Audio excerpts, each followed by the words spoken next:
After 8 years, the port authorities are only scanning or inspecting 1% of shipping containers leaving our ports, and that led to the case where Mark Roos had his 2021 Dodge Ram stolen. Luckily, he had an Apple AirTag, so he could follow its transit to the Port of Montreal, where he knows it to be. He called both the cops and the Port Authority, both of which said they don't know which box it's in, so they can't find it. So why won't he accept my common sense plan to buy 24 scanners so we can scan the boxes, find the Dodge Ram, and give it back to Mark? Yeah. Right Honourable Prime Minister.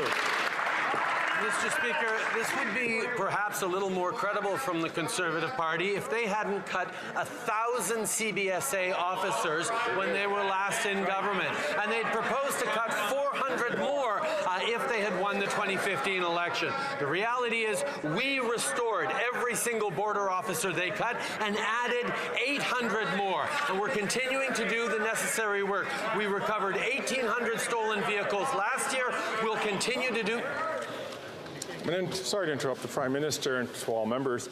I'm going to ask members please to keep their comments to themselves until they have the microphone or have the floor so that they'll be able to ask their questions or answer their questions. The Honourable Prime Minister has 15 seconds on the clock. Mr. Speaker, while Conservatives cut frontline border services officers, along with cuts to the RCMP, cuts to police forces across the country, we invested in them, and we're going to continue to do that with $121 million for Ontario, more investments for port and border security. We're going to continue to step up and keep Canadians safe. Hear, hear. The Honourable Leader of the Opposition. You know, the Prime Minister's strength is not math, but the facts are that we took office, there were about 12,000 working as CBSA officials, and when we left office, there were over 14,000. Oh. So 14,000 is more than 12,000 to help the Prime Minister with the numbers. It's true that we cut back office bureaucracy and high-priced consultants, which he has ballooned, and that's why after 8 years, he has increased auto theft by 32%. Will he accept our common sense plan to cut high-priced consultants and hire more front-line inspectors? The Right Honourable Prime Minister. I can't help but smile when the Leader of the Opposition talks about high-priced consultants, because it's his campaign being run by a high-priced consultant for Loblaws. When he stands in this place and across the country wrenching his heartstrings about the prices that Canadians are paying for groceries, when his top advisor is in the pocket of Loblaws giving him the same talking points as she gives Galen Weston when he appeared at Parliamentary Committee. Mr. Speaker, if Canadians are going to believe this Leader of the Opposition, he needs to come clean with who is funding his organizations.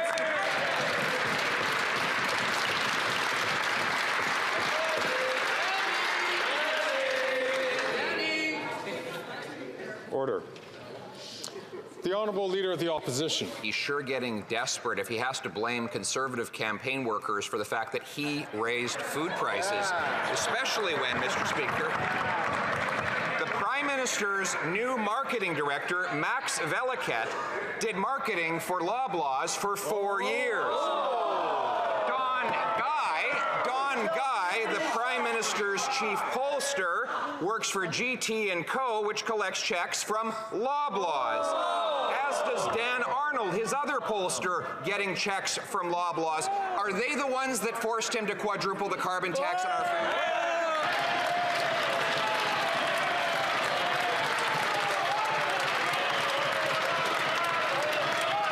The Right Honourable Prime Minister. Order.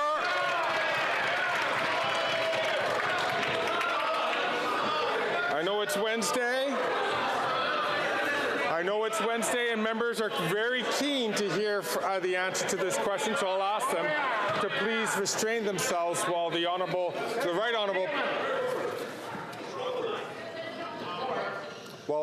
Honourable Prime Minister answers the question. Right Honourable Prime Minister. Speaker, you can tell it's Wednesday because this morning the members of the Conservative caucus got to hear directly from Jenny Byrne, who sits in their caucus with them, giving them advice. So that is exactly where they're coming. When she is actively on the Loblaws payroll, while at the same time feeding lines to the Leader of the Opposition about prices and concocting a theory around carbon price and grocery prices that, as the member from Regina Louvain pointed out yesterday, has no basis in fact. We see the kind of torque he chooses to pull.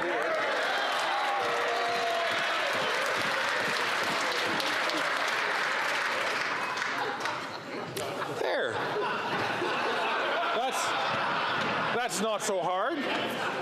The Honourable Leader of the Opposition. Oh, Mr. Speaker, he makes it too easy. He talks about caucus meetings and Loblaws. Get this. The Prime Minister had someone who is his Director of Caucus Services named Julie DeWolf, who is now a lobbyist for Loblaws.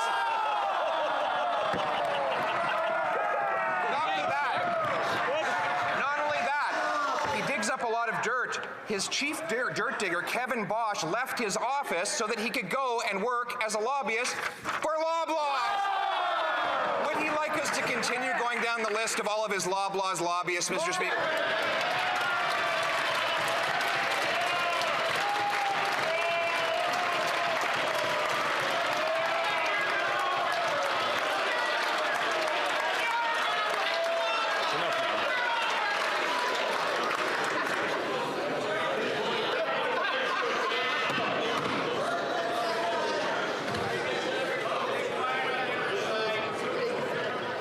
The Right Honourable Prime Minister. It is quite something to watch the flailing of the Conservatives right now as they do anything to try to distract from the fact that their campaign manager, the Leader of the Opposition's top advisor, is and still gets contributions and paychecks from Loblaws. This is an issue when he has stood up and pretended to care about food prices, when we hear the exact same talking points come out of Galen Weston's mouth as out of the Leader of the Opposition's mouth on some invented connection between the price on pollution and grocery prices, we know exactly who is behind the Conservative Party.